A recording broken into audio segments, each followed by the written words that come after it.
ಮನ್ರೇಗಾ ಹೋರಾಟದ್ದು ಯಾವತ್ತು sir plan ಆಗಿದೆ? ಮನ್ರೇಗಾ ಹೋರಾಟ ನಾನು ನಾಳೆ ಮಾತಾಡ್ತೀನಿ.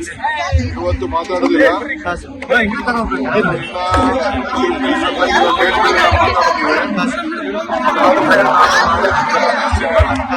ಎಲ್ಲಿಯವರು ಒಂದು ಪ್ರೋಗ್ರಾಮ್ ಮಾಡಿದ್ದಾರೆ.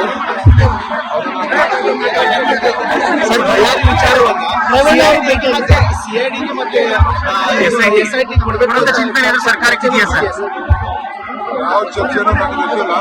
ಹೋಮ್ ಮಿನಿಸ್ಟರ್ ಚೀಫ್ ಮಿನಿಸ್ಟರ್ ತೀರ್ಮಾನ ಮಾಡ್ತಾರೆ. ಬಂದು ನನ್ನ ಹತ್ರ ವರದಿ ಕೊಟ್ಟಿದ್ದಾರೆ. ಅಫಿಷಿಯಲ್ ಆಗಿ ಏನೇನು ವಿಚಾರ ಅಂತ ತಿಳಿಸಿದ್ದಾರೆ. ಒಳ್ಳೆ ಮಾಹಿತಿ ಎಲ್ಲ ಬಂದಿದ್ದಾರೆ ಎಂದು ನನಗೆ ತಿಳಿಸಿದ್ದಾರೆ. ಸತೀಶ್ ರೆಡ್ಡಿ ಗನ್ಮ್ಯಾನ್ ಅಂತ ಹೇಳ್ತಾರೆ ಯಾರೇ ಆಗಿರಲಿ ಕಾನೂನು ರೀತಿ ಕ್ರಮ ತಗೊಳ್ಬೇಕು.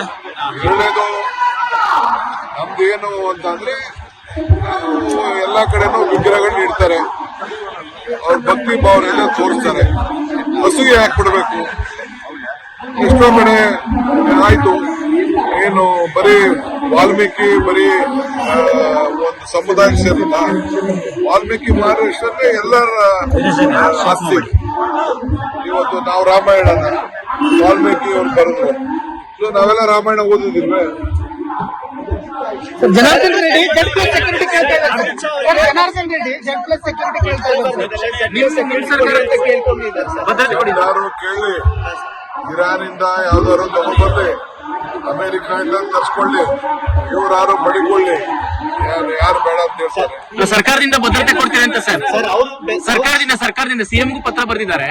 ಭದ್ರತೆ ಕೊಡಿ ಅಂತ ಸರ್ಕಾರದಿಂದ ಏನಾದ್ರು ಕೊಡ್ತೀರಾ ಅಂತ. ಬಹಳ ಸಂತೋಷ. ಅವ್ರ ಪಾರ್ಟಿ ಕೇಡರ್ಸ್ನೇ ಬೇಕಾದ್ರೆ ಒಂದ್ 100 ಜನನ ರೆಡಿ ಮಾಡ್ಕೊಳ್ಳಿ.